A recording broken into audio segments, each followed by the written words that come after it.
Ang asong ito ay, akalain nyo bang ang nanay nito ay isang Dalmatian at ang kanyang tatay ay isang Golden Retriever? Ano, mukhang ano siya, no? Kakaiba. Bagong breed. Purong itim. Purong itim. At tatawagin natin siyang Black Dalmatian. Kasi yung isa Golden Retriever, black ito eh. Corny. Anyway, Dok, anong gagawin natin? Babakunahan natin itong dalawang puppy kasi dalawang anak ng crossbreeding ng Dalmatian at saka Golden Retriever. Bibigyan natin ng unang shot. Ito yung 5-in-1 DHLPP. Ito ay protection niya sa 5 sakit na pwedeng dumapo sa kanya, sa aso. Anong klase sakit yun, Dok? Isa yung distemper, isa yung parvovirus, leptospirosis, walang tuberculosis. Bali 5 viral infection na maaaring tumama sa ating mga alagang aso. At pag tumama, Dok, sa kanila yung mga sakit na yun, pwede silang mamatay. Mamatay, oo. At kung makakagat pa sila, magtatain ng dugo. Ang kasunod noon, mamamatay yung aso. Ito po ay ginagawa basta ang edad ng aso ay umabot na ng at least 1 month. Tapos inuulit ito. Iba pa ho yan sa anti-rabies. Isa lang itong kabot na ito magkakumbine yan. Ito yung leptospira, leptopern. Para sa leptospirosis. Para sa leptospirosis, ito naman yung sa canine distemper, adenovirus, parvovirus vaccine. Andito po sila, bari 5 kwan po.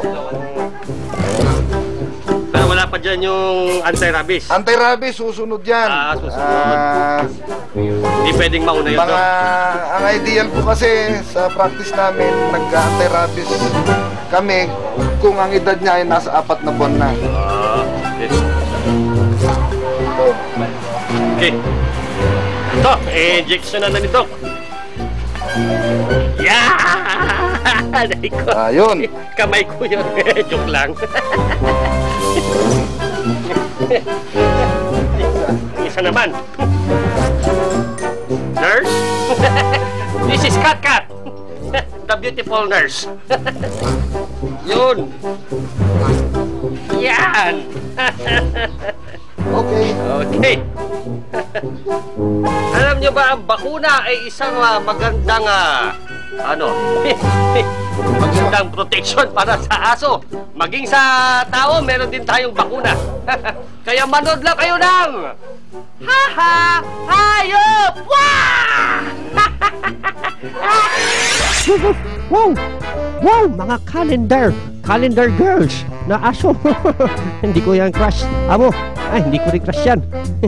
Ito, crush mo yan. Yan, mukhang maganda yan, amo ito. Isa pa. Wait, mas maganda yan, amo. Ito isa. Yan ang dream girl ko. Crush mo yan? Yan ang dream girl ko. Akin na lang yan. Calendar. Hindi ako, bakit mo Teka. Tingnan ko ulit. Ito. Hindi yan, yung kanina. Ito. Hindi yan.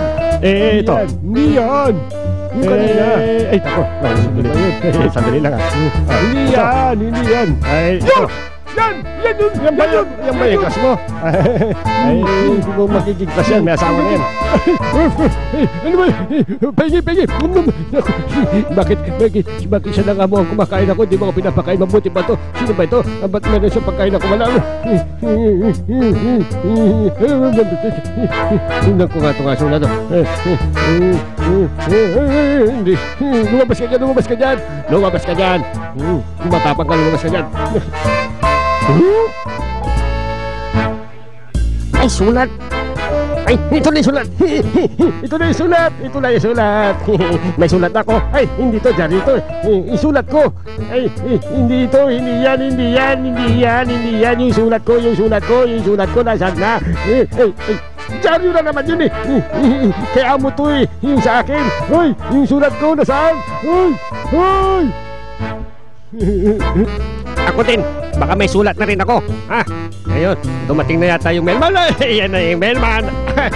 Sulat po, asan na yung sulat? Ay, hindi akin yan. Ito, kanino to? Hindi rin akin yan.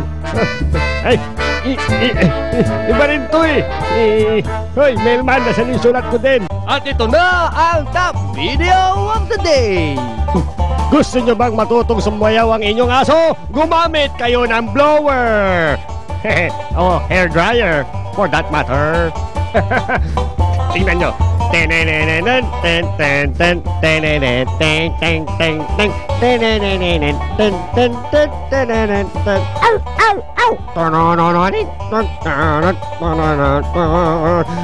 Abangan ang iba pang nakakaaliw na